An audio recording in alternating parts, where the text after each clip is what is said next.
I feel that this record represents a lot of my life.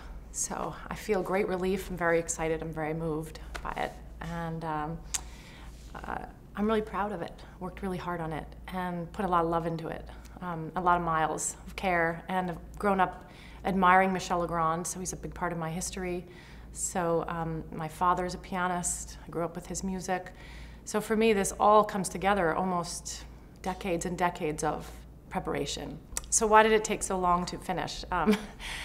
I had some babies. I had 3 babies over the course of making this record. It was, obviously wasn't planned, and I didn't mean to interrupt the record, but my first child, Victoria, was born, and that just was a whole nother beautiful thing. It was like you had to turn and look and go, oh my God, and stop. Becoming a mother, in a weird way, the record was sort of side by side with me. And while I'm becoming a mother, I'm thinking, oh, this maybe someone dreamed us in that song about birth and life and connectedness and humility and magic, the majesty of everything living. You know, and there I had children, and the song in the back of my mind, I'm still making this record. I think I should go back and sing that, or I just love it even more. Michel Legrand does have a bit of some sauce in his songs. I mean, you do feel that in his eyes, her eyes, for example, that these people are just hungry for each other, curious about each other, and it's not innocent per se. I would say a lot of songs surprised me, and surprised me sometimes when I wasn't recording them or working on them. The lyrics would be, because I worked on this for so long, the lyrics were in my body as I walked around the street. And Something New in My Life was a song, for example, that I actually can remember walking down the street one day, and I had no children. And I was singing that song or hearing the lyrics, and the idea of really letting something new into your life, something that you always wished for but you never let yourself say, you know? It's like kind of that feeling I had a wish I never even admitted I had, and now I'm going to admit it, you know? So it's a wonderful song, and I remember that song hitting me like a beautiful sunrise, sunset, everything beautiful you can think of. That song was a great revelation. The songs got chosen at my piano in my apartment in New York City with Michel.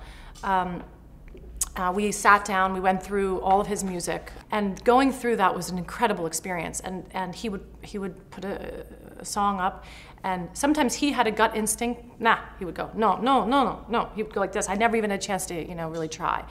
Other times, he'd let something sit there a while, and it was something kept between us, really. See, it wasn't just from me or the lyric or my life. It was really between us, that he would feel something, or he would see the way I was looking at the words. I'm not really sure how to explain that. Or it was something that interested him to play today. Hearing Michel play the piano in my house, there was nothing, I don't even know how to describe it. He doesn't have to prepare, you see. He doesn't have to use the music. It flows from him. It's incredibly ethereal. His fingers are very, very light, never hits a false note, never hits anything hard. He's not funky or cool. He's so free, and he can flow, and this is part of his mind as well as his hands. He can flow from classical music to jazz. He has absolutely no personal restraint in style. He doesn't see himself as a master of this or that. For him, it's all about melody. So I could feel him both decorating and still wanting just the melody. He trusted my honesty, really, towards melody, which I've always had. Like, that's something, I've never been a very florid singer. I love melody, and I think he liked that. I never really thought of it this way, but I think he loved that. He did say that even his teachers, when he was young, he'd say that there's nothing but the melody, really. When I walked into the concert hall in Belgium and heard those orchestrations, I was speechless. Even his incredible majesty at the piano, where he goes to the very end, and he loves to go to the very bottom, you see. He's very funny, too. He'll play, and then he'll just go, and he'll pretend to fall off the piano. Even with all the keys, it couldn't have prepared me for what he did with all the potential of all those instruments. So it was unbelievable. It kind of felt comfortable because I already knew the swirls of his mind, you see, but the fact that it was there and happening was breathtaking. It's interesting. I think Michel Legrand's music could appeal to lots of different singers, but I think he does like working with actors who sing. He really actually, he hung on some of my words when I would say, Michelle, this really reminds me of, and with Windmills of Your Mind, I said of insomnia. And we used to talk, and just my feelings about the song and its restlessness and the imagery. He loved to hear it. And then he started to orchestrate my thoughts, you see. So he loved it. He loved it that we weren't just feeling and doing and vibing out. That I don't think would have held his interest. We had ideas about a lot of things. I had really, really strong emotional actressy feelings about I Was Born in Love with You, for example. And it was important to me, that song, really important to me. And he could feel, you know, he'd sit next to me and he could see that it was like, oh, this is a major song, you know. And he's played this for so many people. He'd say, to me, it was major. So he would acknowledge that. He always, even though he's worked with all these famous people, I know Sarah Vaughan did something amazing with that song, amazing performance of that song, recording so many people. I'm so humbled. I feel like a jerk sometimes talking about it, but he actually always treated me like my thoughts were super important to him. The album cover was shot by a photographer named Larry Burkow, a downtown photographer, lives around the corner from me. And his wife, Claudia, is Austrian, and she's an incredible mother and a friend of mine. We're both in the same mommy group that I started downtown called the Bowery Babes. So Larry's a daddy in the group. And I knew he was an incredible photographer. He thanked me actually about, when Victoria was, my first child was about a year, he thanked me with a family photo. So Larry heard the music, and he knew it needed something.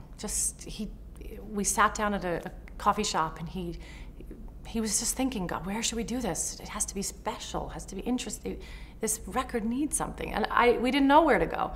He thought of a car that he knows. There's an abandoned car, a 60s car, this amazing vintage car that is in terrible disrepair, but he knew where it was in the East Village, in a parking garage that someone's been paying for like 3 decades. They've been paying their parking bill, and no one's there.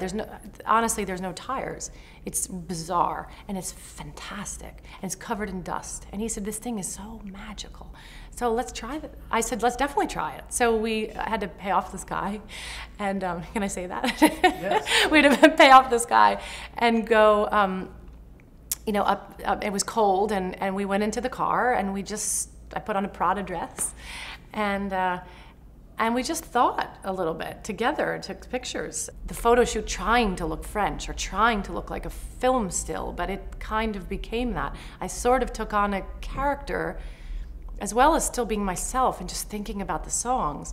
But I'm thrilled people have told me that it feels a bit Catherine Deneuve, a bit film noir, a bit who is she? And my best friend said it looked like I just had a great kiss. So very few people I've let hear it. But so far, the immediate reaction is, wow, you achieved something with this. A balance. You see, I always wanted to give Michel all that expression, full expression of his creativity, and be there as a voice for it all, you see. It's a lot to balance. That's a big undertaking. So I'm delighted to hear so far that's been noticed, that you can balance both of those. You're hearing them both. I'm very present, but his orchestrations are still very exciting and totally exposed. There's nothing. The mixing has been done so beautiful to celebrate his imagination.